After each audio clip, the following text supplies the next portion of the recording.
Bonjour, j'espère que vous allez bien. Bienvenue sur la chaîne de la clinique sportive. Aujourd'hui, on va parler des ligaments croisés.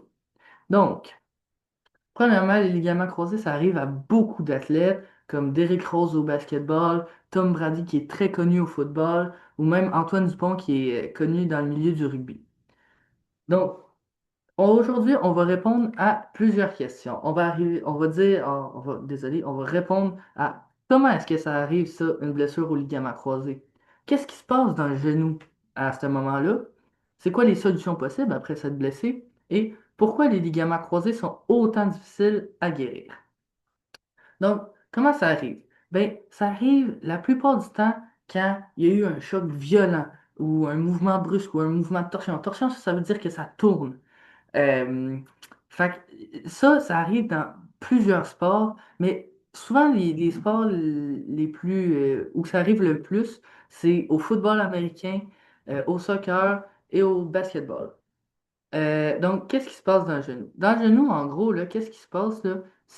On va avoir une petite vidéo ici. Si on voit bien, il y a le LCA. Là, vous allez me dire, oh là là, c'est quoi ça? Vous comprenez pas? C'est bien simple. Paniquez pas. LCA, ça veut juste dire ligament croisé antérieur. Antérieur, ça veut juste dire que c'est ce ligament-là qu'on voit ici. Et ligament croisé postérieur, donc LCP, ben, c'est la même chose, c'est juste l'autre qui est ici. Donc là, cette vidéo-là, elle va nous expliquer qu'est-ce qui se passe dans le genou quand on se fait une blessure au ligament croisé. Donc là, on voit les ligaments croisés là, et les ligaments croisés, il faut savoir qu'ils sont croisés, d'où leur nom, à l'intérieur de votre genou. Puis, souvent, ce qu'on fait, on représente les ligaments comme des élastiques. Fait que là, gardez en tête que les ligaments que vous voyez à l'écran, c'est comme des élastiques. Fait qu'on va continuer la vidéo, puis on va voir, là, la flèche rouge qui va apparaître, c'est une flèche qui va montrer le mouvement. Donc, ça pourrait être un mouvement possible que votre genou pourrait faire. Puis dans ce temps-là, vous le savez, hein, quand on étire un élastique, on étire beaucoup un élastique, ben, il casse, comme dans la vidéo, exactement, comme dans la vidéo. Donc, et encore une fois, la vidéo, ils disent une rupture du ligament croisé antérieur peut provoquer un gonflement, une raideur ou une douleur. Puis ça, c'est pas des affaires qu'on veut en tant que sportif, hein, on veut performer. Fait qu'on on veut éviter de se blesser. Fait en gros, c'est ça qui se passe quand on se blesse au ligament croisé. Là, vous vous dites, OK, je me suis blessé, qu'est-ce qui se passe? Ben, il y a deux cas. Deux cas. Le premier cas, c'est une rupture complète. Puis dans ce temps-là, il va falloir une opération. Là, rupture complète, tu comprends pas trop ce que ça veut dire, c'est bien simple. C'est que, comme dans la vidéo, ton élastique, il s'est déchiré en deux, il se touche plus pantoute, et c'est pour ça qu'il va falloir une opération pour venir le recoller. Ça, l'opération, c'est 3 semaines avant de pouvoir remarcher sans béquille, 3 à 5 mois, puis là, après ça, après 3 à 5 mois, tu peux recommencer le sport léger. 9 à 12 mois, après 9 à 12 mois, t'es pas mal remis au complet. Par exemple, la rupture partielle, elle, c'est comme si ton élastique s'était pas déchiré au complet assez déchiré, mais il en reste un bout qui est encore attaché. Fait que là, dans ce cas-là, tu vas être aussi en béquille. Fait que tu ne pourras pas marcher avant 2 à 4 semaines, puis 2 à 3 mois avant de faire du sport léger, puis 8 à 12 mois avant une remise complète. Fait que ça veut dire que tu es guéri au complet. Donc, là, la question, c'est pourquoi les ligaments croisés sont autant difficiles à guérir? Mais encore une fois, ça dépend des types de ruptures que tu te fais. Tu sais, si tu te fais une rupture complète, ça veut dire que ton élastique, ben, il est pété en deux.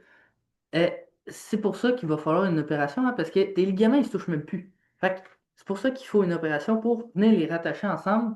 C'est pour ça que ça peut être long, parce qu'ils ne peuvent pas le faire tout seul, ça. Mais dans les deux cas, la principale raison pourquoi c'est autant dur à guérir, c'est une mauvaise vascularisation. Puis là, vous allez me dire, wow, wow, wow, c'est quoi ça? C'est donc ben un gros mot. Ben, c'est bien simple. Une mauvaise vascularisation, ça veut dire qu'il n'y a pas beaucoup de sang qui se rend jusqu'à ton ligament. Puis là, vous allez me dire, ouais, ben, c'est pas grave ça. Ben, le sang est très important, plus que tu penses même. Parce que le sang, il apporte deux choses très importantes. Il apporte les cellules de réparation. C'est les cellules-là, c'est ceux-là qui sont importantes pour réparer les tissus qui sont brisés dans ton ligament. Fait, par exemple, les cellules de réparation, ils ne peuvent pas vivre sans les nutriments et oxygène. Fait que ton sang, il apporte des nutriments et oxygène et des cellules de réparation. Puis c'est les cellules de réparation qui réparent ton ligament. C'est pour ça que moins tu as de sang, moins tu as de cellules de réparation, plus ta blessure elle va prendre du temps à guérir.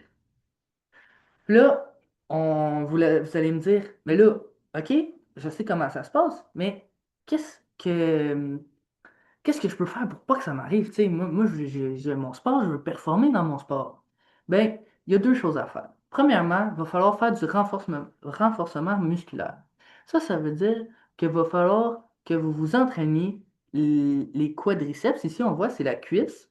Les ischio-jambiers, ici, en gros, c'est le derrière de la cuisse et les fessiers, comme le nom le dit, ben, c'est les fesses.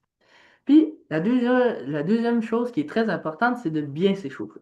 Parce que, comme tout le monde, c'est arrivé à tout le monde, tu sais, tu laisses un élastique, tu sais, les élastiques en caoutchouc, tu les laisses dans le fond d'un tiroir, ben, après plusieurs mois, là, tu le ressors, là, puis tu te dessus, ben, il est tout sec, puis il se brise super facilement. Ben, c'est la même chose pour tes muscles, puis tes ligaments. En fait, plus tes ligaments, mais tes ligaments, là, si t'es échauffes pas, ça va être comme l'élastique qui est tout sec. Ils vont se casser super facilement. Mais si tu t'échauffes bien, tu prends le temps d'étirer tes muscles, ben, il va redevenir comme un vrai élastique qui est plus flexible. Donc, tu as moins de chances de te blesser. Donc, j'espère que vous avez aimé la vidéo. Si vous l'avez aimé, likez, abonnez-vous et n'oubliez pas la cloche des notifications. Et si vous avez d'autres questions, écrivez-les en commentaire, puis on fera une autre vidéo pour y répondre. Donc, c'est ça. Merci.